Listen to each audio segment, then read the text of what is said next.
Olá, nós gostaríamos de agradecer imensamente a todos que chegaram aqui conosco.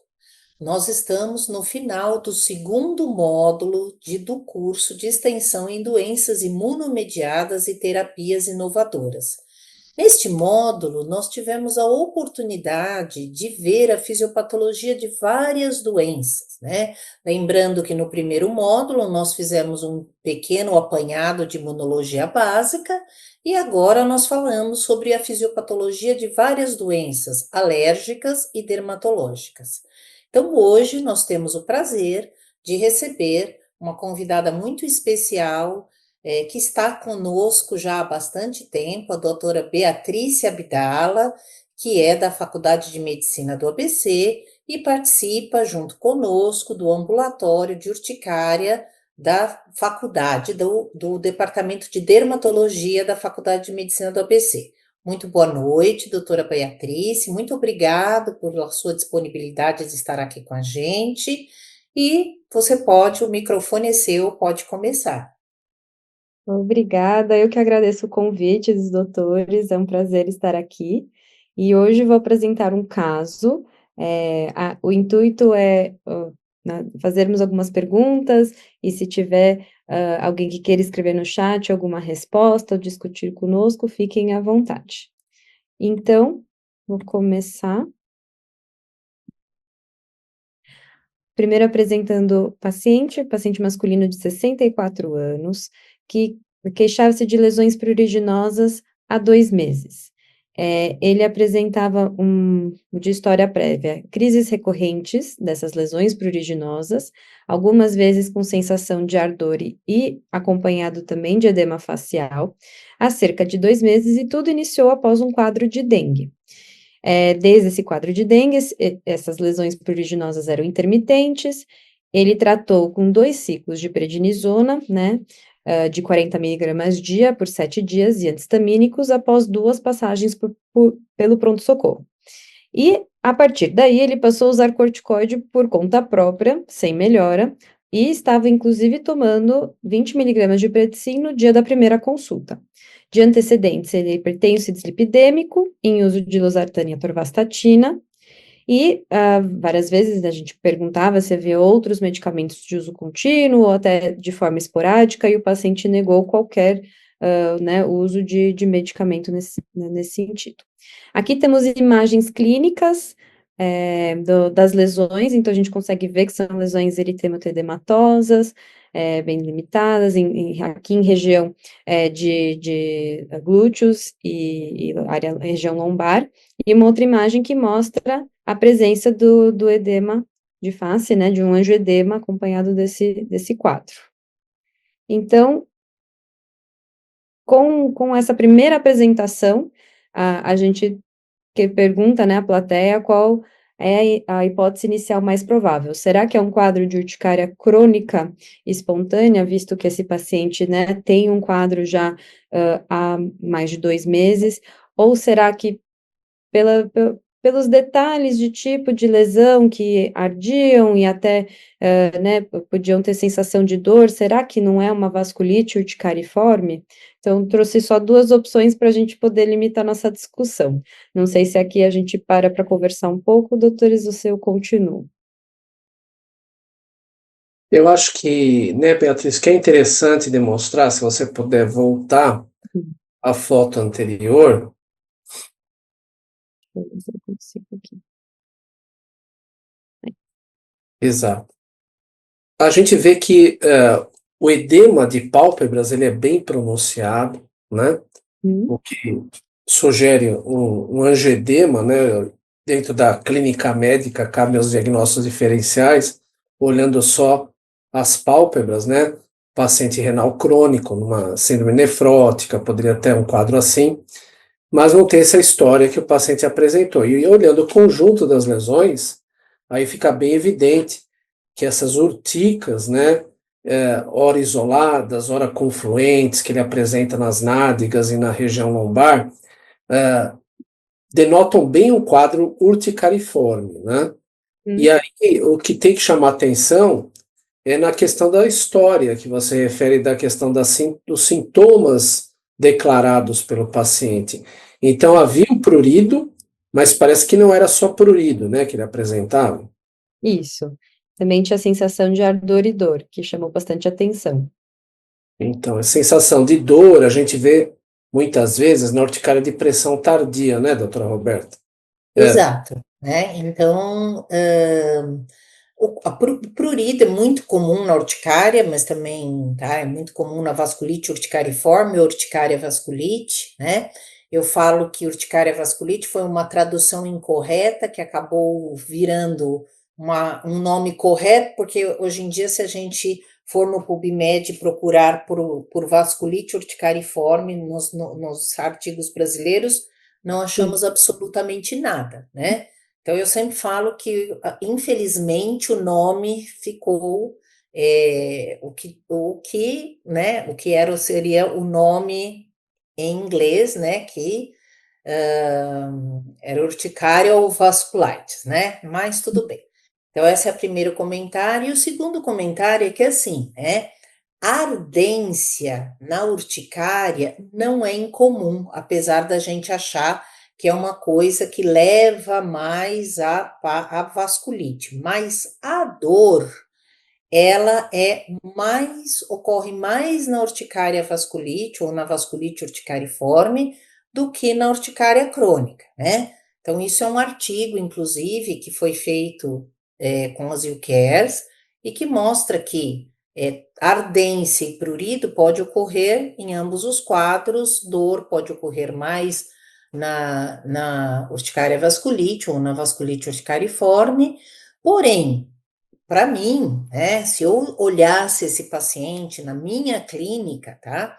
Eu diria que ele tem mais uma carinha de urticária, né? Então, normalmente, vasculite urticariforme não tem angioedema, né? Enquanto que na urticária crônica espontânea a gente vê angioedema e urticária em praticamente 60% dos casos. Então, para mim, se eu tivesse recebido esse paciente, eu ficaria mais com um quadro de urticária crônica espontânea, né? Acho que já... E o que a gente comenta, né, que as doenças não leem o livro, né, infelizmente. Então, É fácil assim. elas se apresentam de forma diferente do que às vezes está escrito Exatamente. no livro.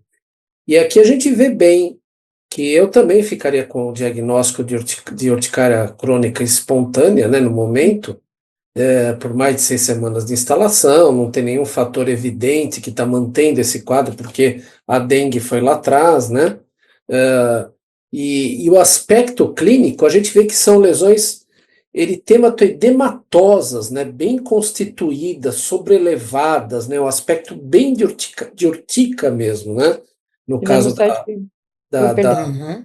da nádega, né, e da região lombar, que realmente a gente examinando a princípio esse paciente, ou até numa prova de imagens, né, que a gente possa estar fazendo, que Sim, vai pôr o diagnóstico realmente de urticária crônica espontânea, ou urticária, né, pelo aspecto das lesões. Mas acho que você pode continuar a apresentação.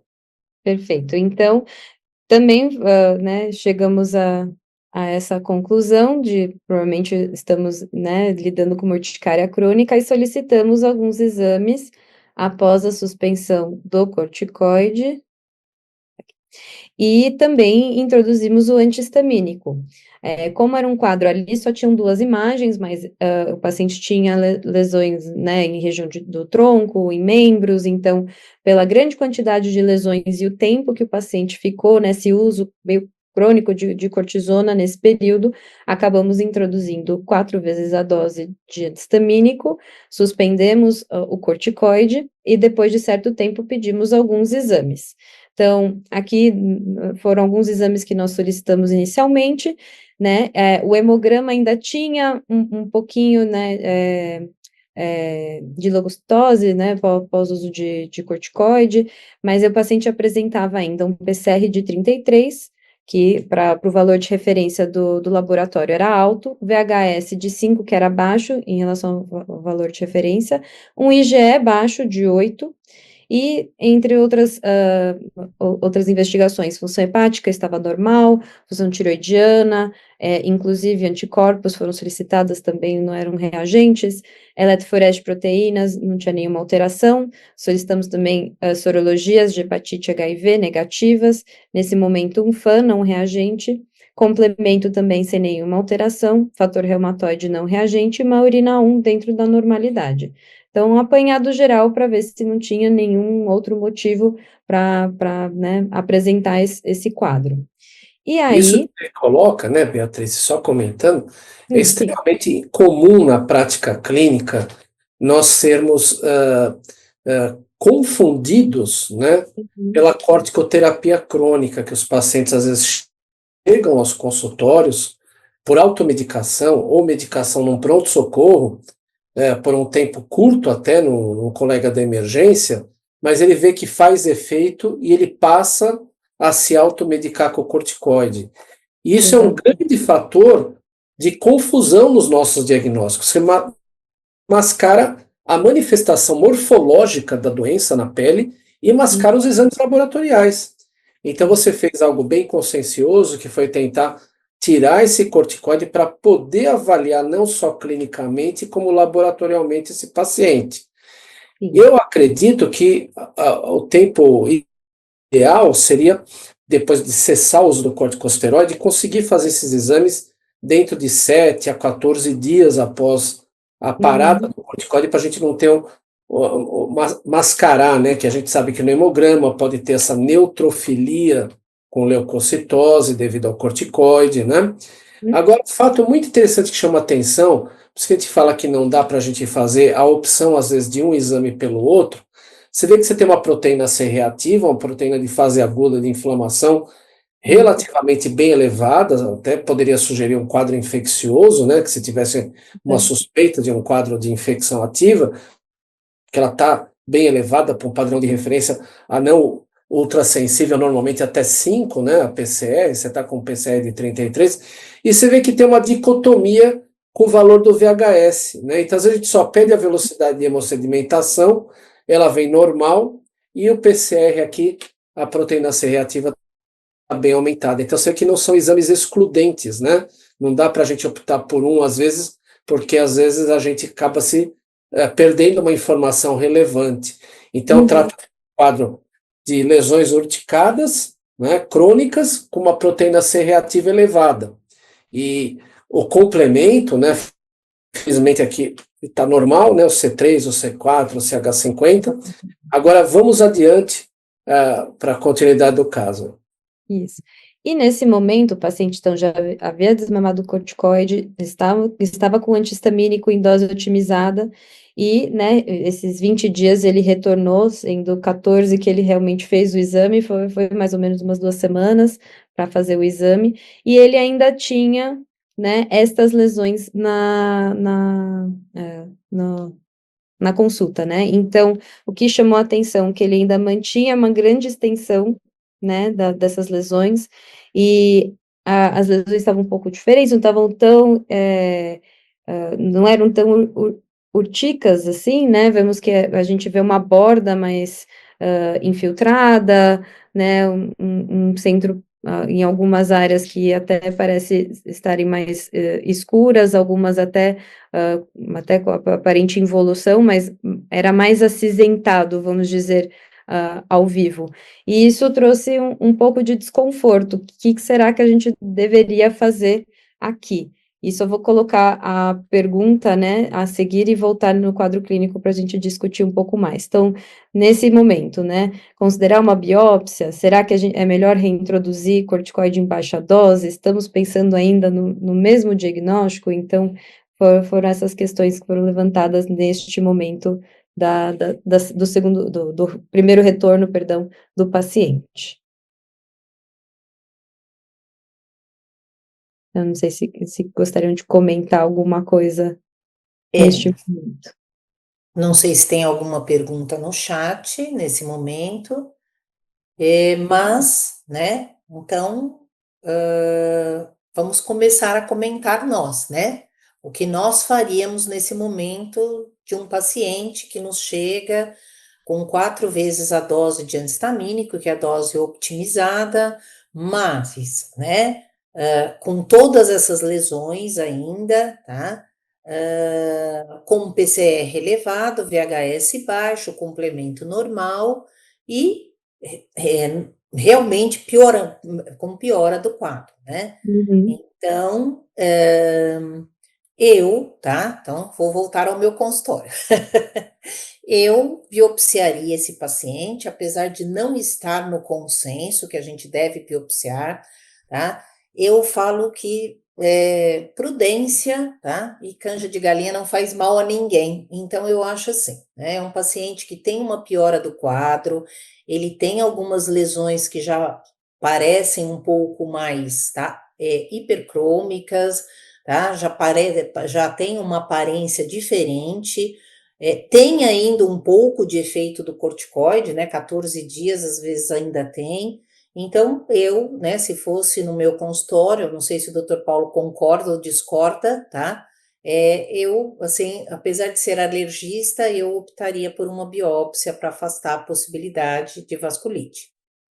Eu acho que a clínica, né, ela sempre é soberana, né, como a gente fala, e, e é lógico que sempre, como eu falei, a doença ela não se apresenta como a gente gostaria. Mas um paciente com uma proteína C reativa em um quadro desse, realmente o exame físico ele deve ser muito cuidadoso, né, como a doutora Beatriz com certeza fez, palpação de gânglios, de fígado, baço, né, para a gente ver se a gente está diante de alguma doença sistêmica, não só infecciosa, como inflamatória, que tenha repercussão no sistema linfático, inclusive, né? Ou repercussão sistêmica, porque existem doenças autoinflamatórias também, que a gente chama poligênicas do adulto, como a doença de Steele do adulto, né? A síndrome de Schnitzler. O Schnitzler, você já fez uma eletroforese de proteína, e não detectou pico monoclonal, que normalmente a gente vê o pico IgM, né, monoclonal, então isso daí já fala meio contra, mas a doença de Steele do adulto, ela aparece geralmente após os 30 anos de idade, 40 anos, e às vezes ela se manifesta com quadros urticariformes com processo inflamatório, como esse sistêmico, né, com uma proteína C reativa elevada, às vezes mascarado pelo corticosteroide previamente. E às vezes é importante quando a gente consegue detectar na atividade para o estilo, é a hiperferritinemia, né, uma ferritina muito elevada, que geralmente chega a níveis de, na crise, né, de atividade inflamatória, de níveis, a gente já viu pacientes com 10 mil de ferritina, né?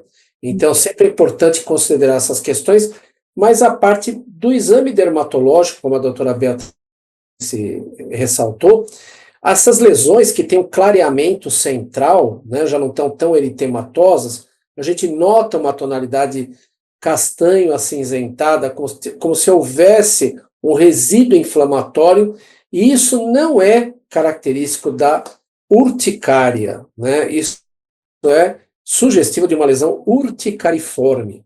Provavelmente, o paciente às vezes não sabe referir, mas essas lesões, talvez, se a gente fizesse um círculo com a caneta e pedir para ele observar, essas lesões fiquem no mesmo lugar mais do que 24 a 48 horas. E aí poderia mostrar que não fala a favor de uma urticária comum, onde a urtica tem essa duração efêmera, no mesmo local, não mais que 24 a 48 horas. E se fica mais do que esse período, já não é uma urtica, é uma lesão urticariforme, né? Então, eu também biopsiaria. Então, vamos lá. Aqui está o resultado da biópsia. Então, realmente na descrição, na dermite superficial e profunda, um leve infiltrado inflamatório linfocitário, coeosinose neutrófilo, algum né, perivascular intersticial, e ainda observou-se, né, um discreto edema e leucocitoclasia.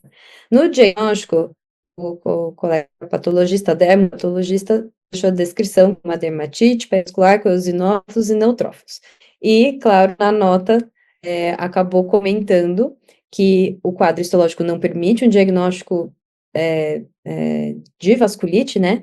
Mais esses focos, né, de leucocitoclasia, era possível que se trate na periferia de uma lesão de urticária vasculite.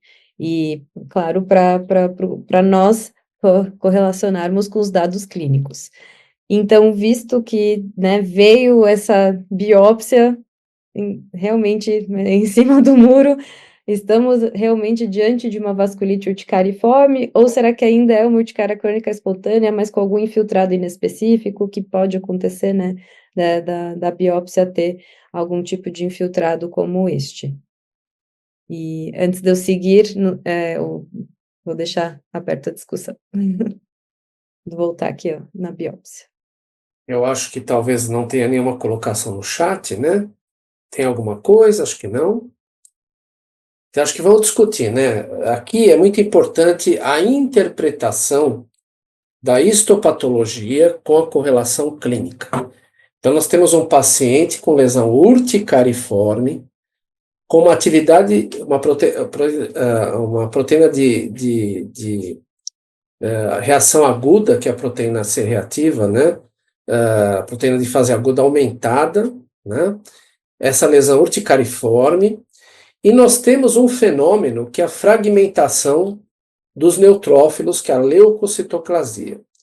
Então, na urticária comum, não existe leucocitoclasia, né? Então, isso já é muito importante a gente lembrar.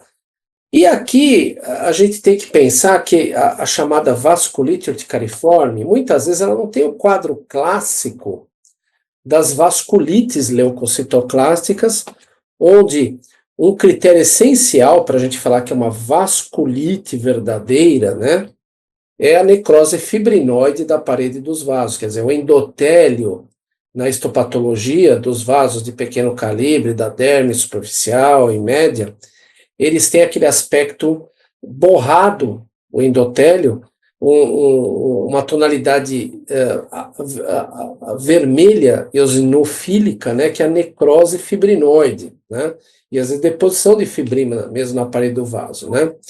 Então isso mostra que há um dano vascular e chama a atenção da vasculite. Então, em conjunto com a leucocitoclasia, o infiltrado inflamatório, geralmente neutrofílico, mas pode ser linfocitário e com neutrófilos também, permeando, atravessando a parede vascular e extravasamento de hemácia, aí é um diagnóstico clássico de vasculite, né? Mas, geralmente, se fosse assim, nas urticárias vasculites com esse quadro completo, a gente teria aquela evolução comum das vasculites que a gente observa nas pernas, onde você começa com a lesão purpúrica, pode ser urticariforme no início, depois evolui com aquela pápula purpúrica, que é chamada púrpura palpável, e chega a sofrer muitas vezes até necrose, com crostas necróticas. Por quê? Porque o vaso foi intensamente danificado. Na urticária vasculite, a gente não vai ter esse fenômeno totalmente completo, tanto que não chega a ter necrose. Chega só a ter a urtica e, às vezes, a púrpura, que ela pode ser visível macroscopicamente, ou quando nós, dermatologistas, utilizamos o dermatoscópio, a gente enxerga pontos purpúricos que a olho nu a gente não vê, já que o dermatoscópio pode ampliar 10 a 20 vezes a imagem, né? E a diascopia, que é a compressão da pele com uma lâmina de vidro transparente ou até com uma régua transparente de acrílico, ela pode esvaziar os vasos dilatados, mas mostrar que existe púrpura, né, naquela lesão. Então, são recursos semiológicos de exame que a gente pode utilizar para verificar se existe uma púrpura que indique uma vasculite, né? Nessa seu histopatologia, ele nem fala muito sobre extravasamento de hemácias, né? Que é um fenômeno que a gente precisa lembrar que não é típico das urticárias vasculites. A gente pode ter extravasamento de hemácia até na urticária normal. Nas urticas normais, a histopatologia pode aparecer extravasamento de hemácias na derme. Mas a leucocitoclasia não ocorre nas urticárias comuns. E quando a gente vê a leucocitoclasia sem uma vasculite típica, num quadro urticariforme, a gente tem que pensar num leque de doenças neutrofílicas que pode estar ocorrendo. e esse leque varia desde essas doenças autoinflamatórias poligênicas, como a doença de Still, que não é tão comum ter leucocitocasia, mas pode ter, a própria síndrome de Schnitzer, que nós já comentamos aqui. E no adulto, a gente tem que pensar numa entidade de passagem também, que é a chamada Neutrophilic Urticarial Dermatosis, né, que é a NUDI, ou também chamada de NUSI, Neutrophilic Urticarial with Systemic Symptom, Systemic Inflammation, NUSI, que às vezes é uma entidade onde você tem lesões urticariformes, pode ter sintomas sistêmicos, como até febre, febre baixa, mal-estar geral, você tem proteína C reativa elevada, e na histopatologia você tem um infiltrado neutrofílico, como se fosse um quadro urticariforme, mas onde prevalecem neutrófilos, pode chegar a ter leucocitoclasia, e às vezes, para um patologista experimentado, onde o médico descreve essa possibilidade, ele vê os neutrófilos dispostos como se fossem nas chamadas fileiras indianas entre as fibras de colágeno da derme, né?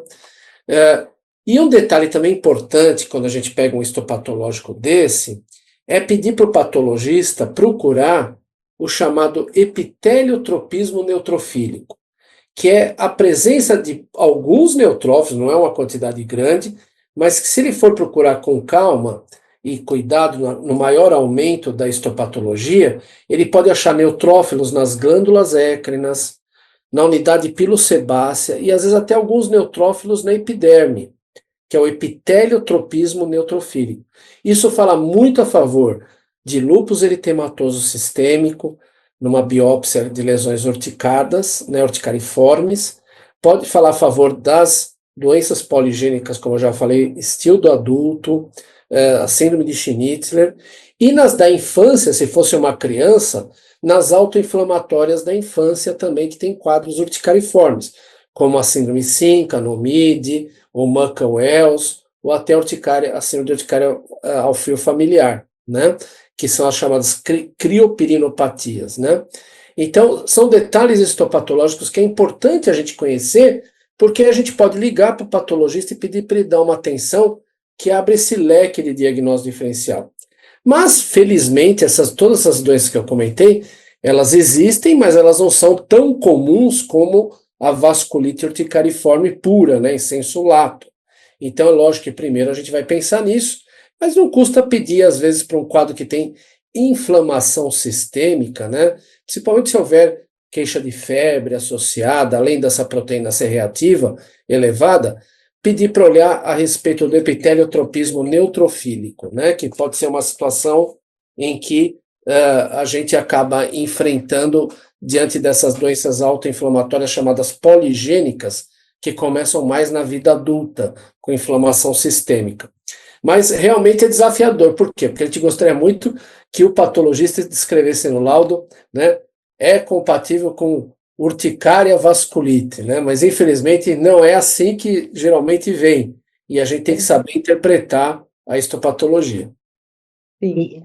Isso é importante a gente observar que, na verdade, talvez urticária não seja tão simples assim, né? Porque a gente tem uma tendência a simplificar as coisas, mas na verdade o diagnóstico não é matemático, né? Então a gente às vezes tem pontos que a gente tem que prestar atenção, né, no paciente e que permite uma discussão mais ampla, né? Então isso que eu acho interessante, né? Porque assim, se a gente só olha para aquele paciente lá no comecinho, né? É o mesmo paciente, mas se a gente olha logo no começo, então, né? Ah, tá. Então é uma urticária crônica espontânea, vamos tratar, né? Aí não melhora, aí você dobra a dose do biológico, você usa o biológico, dobra a dose, quadruplica a dose, octuplica a dose, tá? E o paciente não melhora, né? Entendeu? Porque na verdade não era só isso, ou não era totalmente esse diagnóstico que a gente tem que chegar. Então, isso que eu acho muito interessante essa questão, né, das doenças em geral, que nada é muito simples, né? Assim, logicamente, a grande maioria das urticárias são fáceis, né? Teoricamente, tá? Mas eu acho que não é uma doença matemática. Eu acho que as pessoas tendem a colocar a urticária como uma doença matemática, colocam lá uma coisa quadradinha, né? E não é assim, né? Ela tem uma ampla variedade de diagnósticos diferenciais. Muitas E é muito vezes o interessante, paciente. é muito Só um interessante. minuto. Desculpa, tá? Não, pode falar, pode acabar o raciocínio. Desculpa, só terminar que assim, a questão do paciente vir tomando corticoide, que isso é uma coisa extremamente frequente na prática, né? O paciente, ele gosta de corticoide, né? O corticoide deixa ele bem, ele vai para a reunião que ele tem que ir, ele vai ele vive a vida dele, aspas, né? Normal com o corticoide, ele titula, eu sempre falo isso, né? O paciente de urticária, ele tem uma mania assim, né? Ele usa um dia 10 miligramas, aí no outro dia ele usa 20, aí no outro dia ele usa 5, aí no outro dia ele melhorou, então ele não usa nada, tá? E isso confunde muitas vezes as lesões. Desculpa, doutor Paulo, era só esse comentário em relação ao corticoide. Não, sim, sem querer atrapalhar a apresentação da Beatriz, né, interromper, mas com o módulo que a gente fala de fisiopatogenia, veja como as coisas têm nexo, né? Então, a urticária crônica espontânea, hoje a gente sabe que pelo menos 50%, ela tem uma origem de autorreatividade, como a aula da doutora Roberta já demonstrou, né? Onde você tem ou uma autoalergia com a síntese anticorpos IgE contra proteínas endógenas, não tem nada a ver com os exógenos, né? Alimento, ácaro, nada disso, é proteína endógena, onde você perde a regulação do sistema autoimune e você abre um campo para autoimunidade, né? E ele pode responder com esse mecanismo autoalérgico, chamado hoje mecanismo tipo 1, né? Que é a IgE contra peptídeos, que a gente sabe o principal é a interleucina 24, mas tem o fator tecidual, a transglutaminase 2 do colágeno da derme, temos a contraproteína catiônica eosinofílica, temos contra a tiroperoxidase, né? E vários autoantígenos aí que acabam sendo reconhecidos como se fossem não self e tem esse mecanismo. E o outro mecanismo é IgG, que é o tipo 2B, o autoimune puro, por causa que é uma IgG, vamos dizer assim, que é contra o receptor de alta afinidade da IgE ou a própria IgE, né? Nesses mecanismos, ocorre o quê? O estímulo para degranulação mastocitária. Mas não tem o porquê ocorrer um fenômeno de agressão endotelial, né?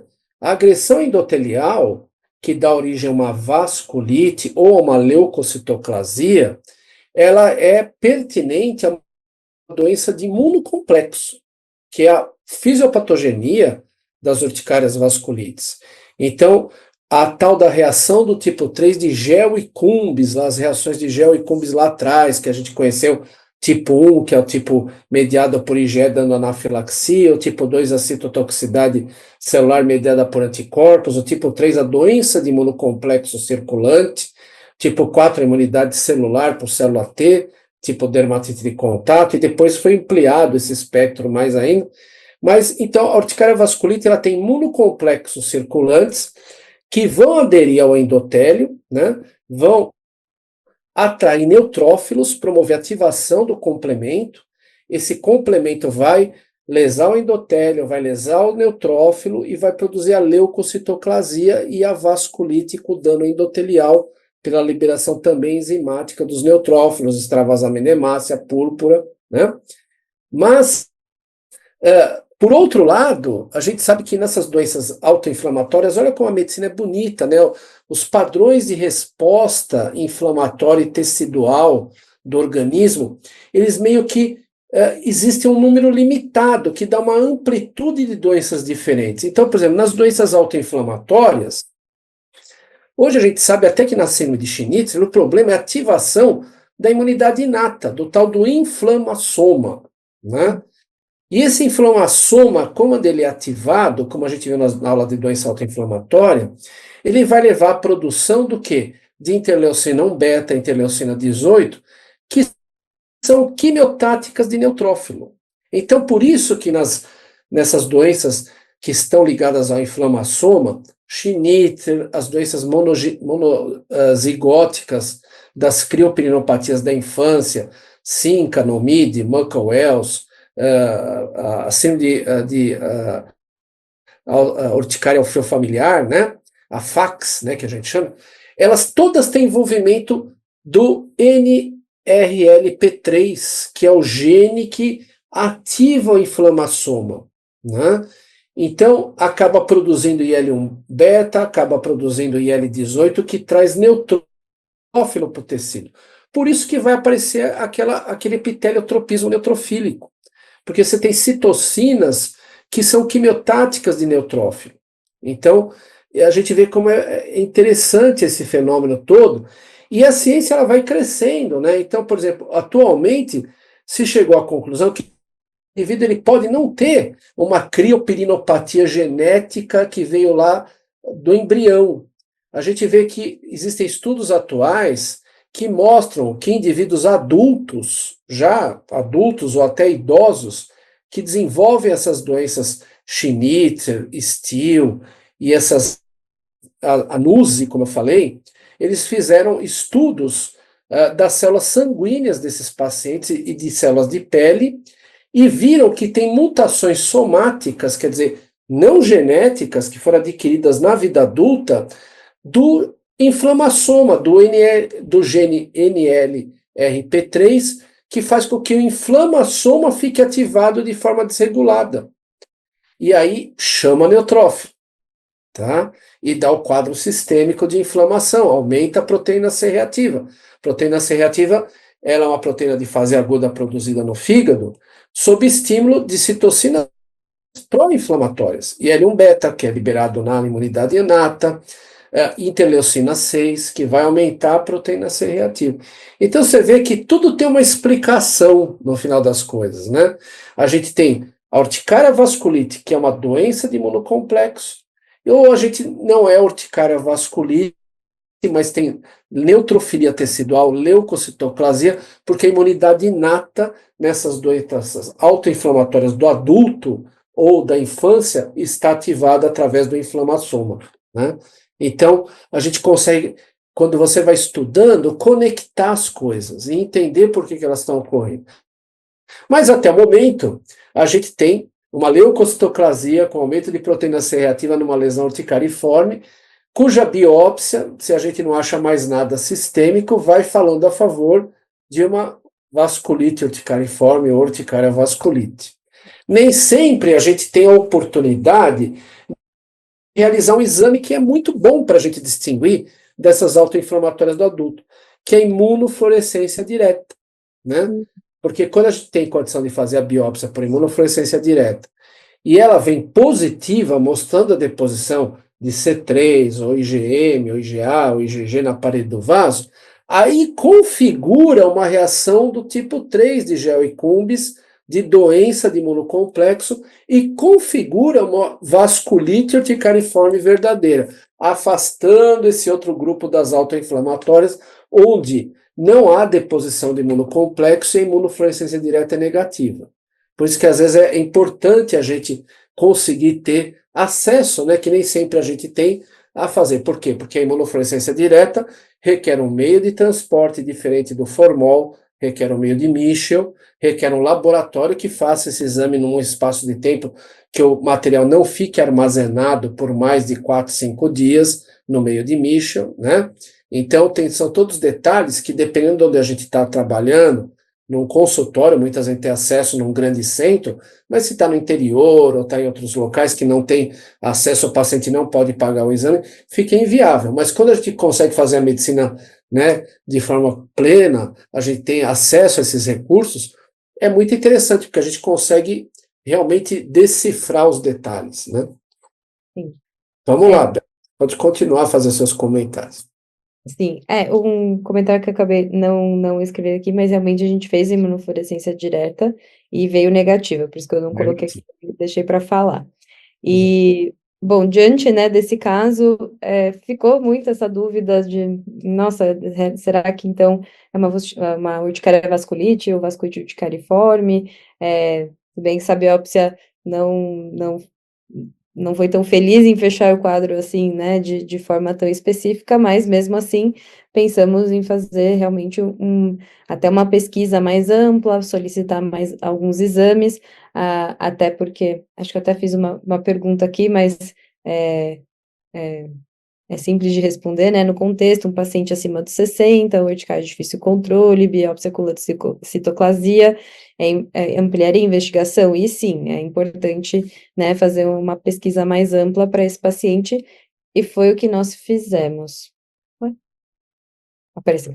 Então, solicitamos PANCA, CANCA, crioglobulinas, imunoeletroforese de proteína, que só tinha a eletroforese anteriormente, anti-RNA, anti-DNA, anti-RO, anti-LA, e incluímos também exames de imagem, que às vezes o paciente não tinha falado diretamente, né, de ter algum outro sintoma sistêmico, não tinha dor articular, não tinha nenhuma outra alteração que, né, pudesse trazer mais alguma informação, mas a gente achou prudente fazer um exame de imagem para ter de base, ver se não tinha mais alguma coisa, né, acontecendo, e esses exames vieram todos sem alterações, então tudo dentro da normalidade.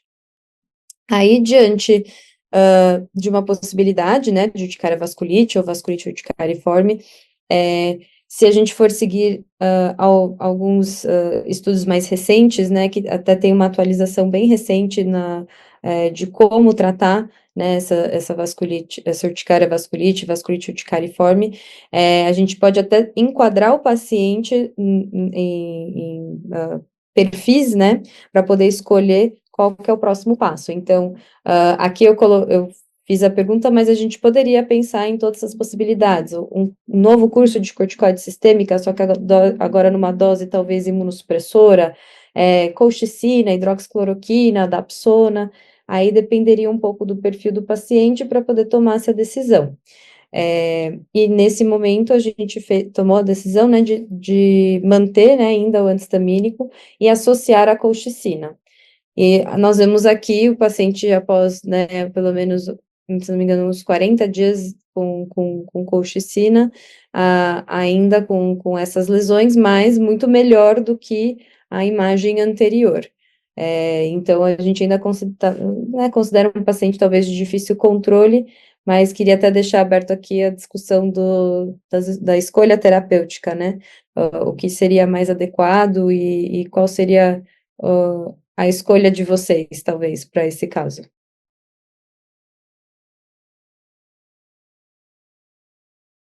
Temos alguma? Acho que não, né? Mas assim, por exemplo, o que é importante de ressaltar, quando a gente usa essas drogas chamadas imunomoduladoras, né? No caso, a colchicina, a dapsona, todas são medicações que a gente não pode considerar insucesso terapêutico antes de 3 a 4 semanas de uso, porque elas demoram para fazer efeito, né? Então a gente já tem que falar para o paciente, olha, nós vamos entrar com esse remédio, mas o senhor não espere ver uma melhora significativa antes de 1 mês, tá? Ou 3 semanas, porque elas demoram para fazer efeito, né? A colchicina, o ideal, a gente começa com a dose de 0,5 miligrama de 12 em 12 horas na primeira semana, porque ela dá muitos gases, às vezes diarreia, e para o paciente tolerar a gente deixa de 12 em 12, depois passa para cada 8 horas, e a dapsona sempre com a dosagem prévia da G6PD, né, a glicose 6-fosfato deshidrogenase, que quem tem deficiência pode ter hemólise muito grave, e a gente começa com dose de 50 a 100 miligramas e depois vai aumentando até 200 miligramas por dia, se necessário, né? Mas não são tratamentos que dão uma alteração muito rápida no quadro clínico. A hidroxicloroquina é um excelente imunomodulador, usada para urticárias vasculites, né? Também precisa ter esses 30 dias de avaliação de efeito, mas muitos pacientes se beneficiam muito com a associação do antistamínico com uma dessas 3 drogas, ou até 2 delas combinado. A doutora Roberta já teve pacientes também, onde a gente associou hidroxicloroquina com colchicina, ou dapsona com hidroxicloroquina, né? É um recurso que a gente utilizava. Agora, importante ressaltar, né, Beatriz, que a gente, no seu paciente, falando em urticária vasculite, a gente está frente à chamada urticária vasculite normocomplementêmica, né? Os níveis de complemento eram normais, que constituem 80%, felizmente, das urticárias vasculites. Só 20% vão ter consumo, diminuição de C3 ou C4, e são chamadas urticárias vasculites hipocomplementêmicas. Essas a gente tem que acender o sinal vermelho quando a gente encontra, por quê? Porque no indivíduo nessa faixa etária pode estar associada a doença linfoproliferativa ou mieloproliferativa, linfomas, leucemias, ou tumor de órgão sólido, né? E no indivíduo mais jovem, geralmente pode estar associado às doenças autoimunes do tecido conectivo, lúpus eritematoso, síndrome de Sjögren, artrite reumatoide, né? E a mesma história que a gente sempre fala, né? A doença, ela não é uma fotografia, ela é um filme. Então, eu já tive alguns casos, a doutora Roberta também, em que a gente acompanhou o paciente com urticária resistente ao tratamento durante meses, que depois uma outra biópsia revelou uma urticária vasculite, né? E eu tive um caso de colega que, inclusive, depois de 2 anos, né, com eletroforese de proteínas, cada 6 meses, na quarta eletroforese veio dar um pico monoclonal e depois na investigação se achou uma síndrome de Schnitzler, né? Então, às vezes, ela vem de forma insidiosa, lenta, uma evolução arrastada, por isso que a reavaliação clínica e laboratorial regular, no máximo com repetição de exames a cada 6 meses, ela é necessária, porque às vezes o quadro muda e se a gente perde o segmento do doente, a gente vai falar, poxa, nunca vi um caso. É que a gente nunca viu porque o paciente foi embora, né? Se ele tivesse ficado com a gente, às vezes a gente lá na frente veria o desfecho e o surgimento daquela doença que lá atrás parecia ser uma urticária de difícil controle apenas, né? E aí você associou a colchicina, teve essa resposta parcial. E daí para frente? Pois é, aí acho que eu coloquei a próxima pergunta. O que a gente poderia pensar nesse caso, né? Então, é um paciente que até não falei no último slide que tinha as opções, né, terapêuticas, vamos dizer, né, dentro das possibilidades, mas por que quando a gente não reintroduziu o corticoide sistêmico em dose imunossupressora? Porque esse paciente já fez uso anterior de corticoide e já estava, né, já entendeu que aquilo não era um caminho para usar a longo prazo, então ele mesmo já não queria mais se expor ao corticoide sistêmico, então por isso que a gente seguiu para essas outras drogas, e dentro das possibilidades a colchicina, a princípio, tinha sido uma escolha interessante. E, claro, o paciente não satisfeito com o quadro até o momento, porque, né, já prolongado, lesões que estão persistentes, ou até que ele até referia que melhorava um pouco, mas logo voltava, nunca chegou a clarear 100%. Então, a partir daí, até, né, repensando no que a gente tem de mais recente na literatura, até pensamos, né, será que a gente estava com colchicina de 12 em 12 horas? Aumentar para 8 em 8? Ou será que a gente poderia pensar em omalizumab? E por que isso?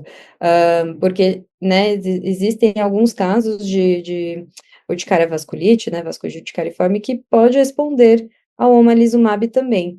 E no início do quadro, naquela primeira imagem das urticas, com uma biópsia que gerou um pouco de confusão, será que ele ainda não poderia ser uma urticária crônica? E talvez, né, fosse se beneficiar também com o omalizumab? Então, pensando um pouco nesse caminho, suspendemos a colchicina, introduzimos o omalizumab, e após 6 semanas o paciente estava controlado. E aí? Estamos diante do que, na final? Uma urticária crônica espontânea ou uma urticária vasculite ou vasculite urticariforme? E até trouxe um artigo que a doutora Roberta acabou mencionando no começo, justamente para a gente entrar nessa discussão. Aqui. Então, um artigo que, né, fala um pouquinho da urticária vasculite em relação ao CE, tempo de diagnóstico, apresentação clínica, e aí eu acabei fazendo uma tabelinha aqui que fala das diferenças entre as duas, e veja, eu não consigo, selecionar aqui. Será que eu consigo aqui? Não, perdão. Mas só um minutinho, consegui. Então, aqui a gente consegue ver que existe uma porcentagem, né, de urticária vasculite que pode responder a omalizumab, e claramente isso é bem mais alto na urticária crônica espontânea. Então, foi interessante ver o resultado deste, né, deste caso. O paciente está bem até hoje, a gente mantém segmento, mantém exames semestrais, mas às vezes a gente até brinca que não sei o que esse paciente tinha, se era uma coisa ou outra. E seguimos por aí. Eu falo que existem quadros de urticária, que eu falaria assim, né? Tá? Tem os dois, né? Então a gente sempre falou isso há muitos anos, a gente vem falando que as duas entidades podem muitas vezes, né, se sobrepor. Então você tem um paciente que tem lesões de urticária vasculite, tem lesões de urticária crônica espontânea, e na verdade fica um quadro, vamos dizer, né? Não vou falar em misto, porque não existe isso, mas que se interpõe os dois diagnósticos. Olha, eu tenho uma opinião, né? A gente sempre teve essa opinião pessoal que, na verdade, a gente sempre tem um espectro, tá? Onde lá na pontinha você tem urticária crônica espontânea e lá na outra ponta você tem urticária vasculite característica. E que tem pacientes que têm as duas coisas. E a gente falou tanto disso, né, que acabou aparecendo uma publicação recente, tá? Inclusive do grupo da YouCare, mostrando que existem pacientes que sim, existe uma superposição das duas doenças, e eu acredito que esses pacientes sim vão responder muito bem ao omalizumab também, porque eles têm uma superposição, e às vezes, como nós temos pacientes, às vezes, né, até do nosso ambulatório de urticária ou do nosso consultório, eles respondem a uma coisa meio mista, né? Ou seja, eles não respondem nem totalmente ao omalizumab, nem totalmente ao tratamento de urticária vasculite. Mas se você associar as duas coisas, ele acaba respondendo. Tá? Temos pacientes, por exemplo, que respondem à associação omalizumab, hidroxicloroquina e vão muito bem, ficam felizes. Não precisamos usar imunossupressores nesses casos, né? Porque existe a questão, né? Que a urticária vasculite ou vasculite urticariforme, tá? Ela ocorre geralmente numa população mais idosa, onde a gente tem comorbidades que a gente deve tomar cuidado, né? Antes, quando vai prescrever um imunossupressor, né? Então, essa eu acho que é um cuidado que a gente tem que ter. E, na verdade, eu falo, tá? Existem quadros que se superpõem. Não é isso, doutor Paulo, tá? A gente sempre falou disso, É. né? Eu acho que a gente sempre viu isso ao longo desses 30 anos, né, doutor Roberto, de atendimento de consultório e trabalhando com urticária, e a literatura referia muito pouco sobre isso, né? Alguns artigos já bem antigos, né, sugeriam que 40% até, isso do British Journal Dermatology, lá dos anos 90, 40% das urticárias, antigamente chamadas crônicas idiopáticas, né, que a gente chama de espontânea, poderiam ter sinais de urticária vasculite na histopatologia. Isso ficou perdido lá nos anos 90, não se falava muito sobre isso, mas sempre foi uma situação que eu e a doutora Roberta vivenciamos no consultório e nos hospitais diferentes que a gente trabalhou sempre, né? E acho que um dos exemplos grandes da coexistência das entidades, como ela falou, eu acredito que seja um polo imunológico que pode migrar no mesmo paciente de uma hora para outra em momentos distintos, ou até dentro do próprio tegumento em áreas distintas, é o artigo que nós publicamos durante a pandemia, de um caso, relato de caso no Jornal da Academia Americana Europeia, Academia Europeia de Dermatologia, GADB, né, onde eram 2 pacientes que chegaram ao consultório com urticária já cronificando, já indo para mais de 6 semanas, né, e que foi naquele pico da pandemia onde não tinha vacina ainda, eram pacientes que não tinham sintomas de Covid, né, mas que nós testamos, porque tinha acabado de sair os exames para sorologia de SARS-CoV, inclusive a Faculdade de Medicina do ABC foi uma das primeiras a fazer, eram pacientes da clínica privada, nós pedimos a sorologia pela refratariedade do tratamento desses pacientes com anti-histamínico, até com corticoide em dose moderada, e os dois pacientes que não tinham nenhuma relação entre si, não eram parentes, não eram conhecidos, nada, mas foi na mesma época, vieram com o IgM para SARS-CoV positivo, a sorologia, né? E não tinha vacina na época, quer dizer, tiveram contato com o vírus recente, né? E a gente sabe, depois que a literatura foi povoada por relatos de urticária vasculite, urticária agravada por exposição ao SARS-CoV-2, ao Covid, né? Como é também pela influenza, como é pela dengue, né? Como você demonstrou esse caso que o paciente chikungunya e todas as doenças virais que geram uma inflamação, um despertar exagerado do sistema imune, quer seja inato como adaptativo, no caso de anticorpo adaptativo, inato no caso daquelas citocinas pró-inflamatórias, né? E esse caso que a gente publicou, o que ele tinha de interessante? Esses pacientes biopsiados no mesmo dia, em locais distintos da pele, uma biópsia vinha como urticária vasculite com leucocitoclasia, até necrose fibrinoide não intensa, mas da parede vascular, e um outro ponto da pele era dilatação vascular, com infiltrado inflamatório perivascular, com eosinófilo, neutrófilo, quer dizer, se a gente tivesse feito uma biópsia só, a gente acharia que tinha uma outra coisa. Agora, duas biópsias distintas no mesmo dia, em locais diferentes da pele, revelaram esse padrão distinto, mostrando que a doença pode coexistir, né, em áreas diferentes até do tegumento, né? Eu acho que o seu caso é um exemplo. E aí explica o porquê que o omalizumab agiria, por que uma droga que vai sequestrar a IgE e impedir dela se ligar, né, no receptor de alta afinidade, que é o mecanismo das urticárias autorreativas, né? Por que ele vai agir numa vasculite por imunocomplexo? Por quê? Porque o mastócito, ele é um player, ele é uma célula que também exerce uma função na urticária vasculite, tanto que você tem urticas, né, lesões urticariformes. Por quê? Porque está tendo desgranulação mastocitária mesmo na urticária vasculite. E o omalizumab está lá controlando parte disso, o antihistamínico outro, e a colchicina outro, e aí vai dando o controle, né, geral aí.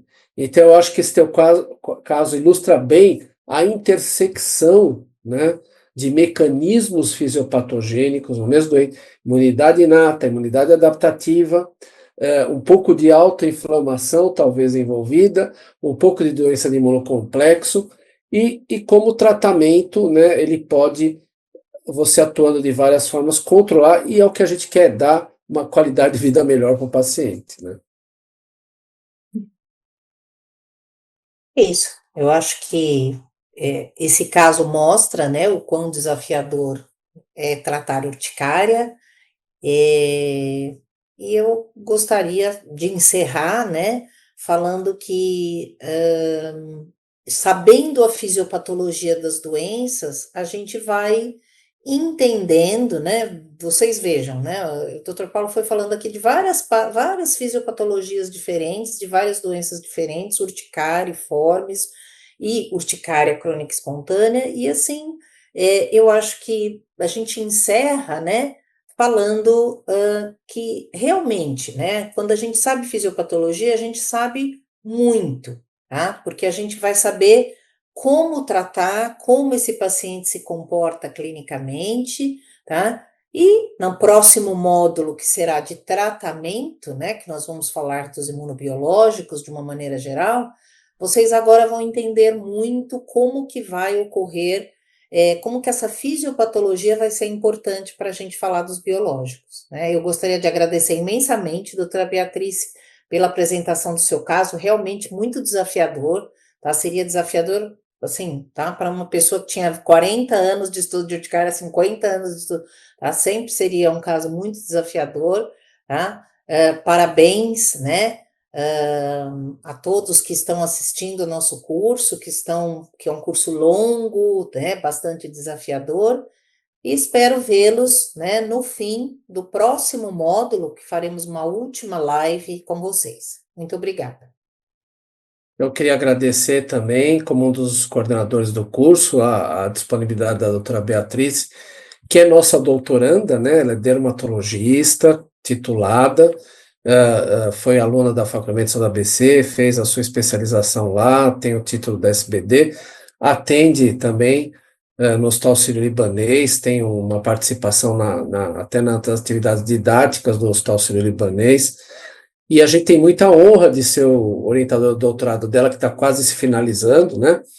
E ver que ela, como uma jovem, né, dermatologista, que tem muito a contribuir para o conhecimento da imunodermatologia e ajudar a todos os outros colegas que queiram entrar nessa área da imunodermatologia ou das doenças imunomediadas, alergistas, pediatras, né, reumatologistas, que hoje são uma realidade do nosso dia a dia, e a gente querendo dar resolutividade e qualidade melhor de vida para os nossos pacientes, a gente acaba precisando conhecer a fisiopatogenia, das doenças imunomediadas e manejar não só imunobiológicos, também como pequenas moléculas, que cada vez mais faz parte do nosso cenário terapêutico atual e do futuro próximo. Eu gostaria de agradecer pela oportunidade de participar da live com vocês. Agradeço, é um privilégio ser aluna de vocês desde a época, né, da faculdade, então toda essa jornada, eu fico até sem palavras, emocionada. Eu agradeço muito a confiança de vocês e espero sempre poder retribuir como eu puder. Obrigada. Muito obrigada a todos. Obrigado, boa noite. Obrigado ao pessoal da Medicine por tornar a realidade esse nosso encontro. Até logo.